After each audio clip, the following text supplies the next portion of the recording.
त्यांना म्हणा निवडणुकीमध्ये उभे राहा, एखादी जागा निवडून आणा 17 पैकी. फार काही रोजच्या सारखं बोलू नका. आता वेळ आहे तुम्हाला, जरा प्रचार चांगला करा. प्रवेश करायचा म्हणताय भाऊ.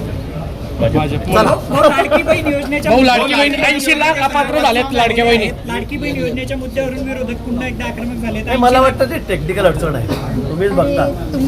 टेक्निकल अडचण आहे, त्यामुळे अजूनही संधी दिली. 31 तारखेवर संधी दिली होती. अजूनही काही मागणी असेल तर मला वाटतं माननीय मुख्यमंत्री महोदय त्या बाबतीवर निर्णय घेतील.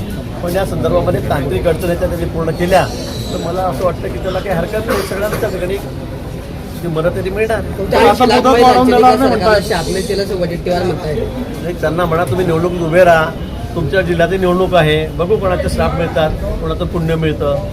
त्यांच्या जिल्ह्यातले नगरसेवक काँग्रेसचे पळून गेलेले आहेत, त्यांनी त्यांच्यावर खालच्या मला वाटतं ते सगळे बोलबच्चन नेते आहेत, त्यांनी त्यांचे लोक तर सांभाळावे, त्यांचेच लोक सांभाळून त्यांना. आता राऊत साहेब, मी त्यांना म्हटलं तुम्ही एखादी महापालिका, त्यावेळेला मी त्यांना म्हटलं की एखादी महापालिका तुम्ही निवडून आणून दाखवा, फक्त बोलत नका राहू. पण ते काही करत नाही, त्यांचं फक्त बोलबच्चन करण्यावरच आहे. कुठे ते फील्डवर जात नाही, लोकांमध्ये जात नाही, कुठे त्यांना जाऊन मतं मागत नाही. सकाळ झाली की वाटेल ते तोंडात ते बोलायचं, मोदीजींवर वाटेल तशा भाषेमध्ये टिप्पणी करायची, त्याच्यानंतर देवेंद्रजींवर बोलायचं, शिंदे साहेबांवर बोलायचं. याशिवाय त्यांना येतं काय?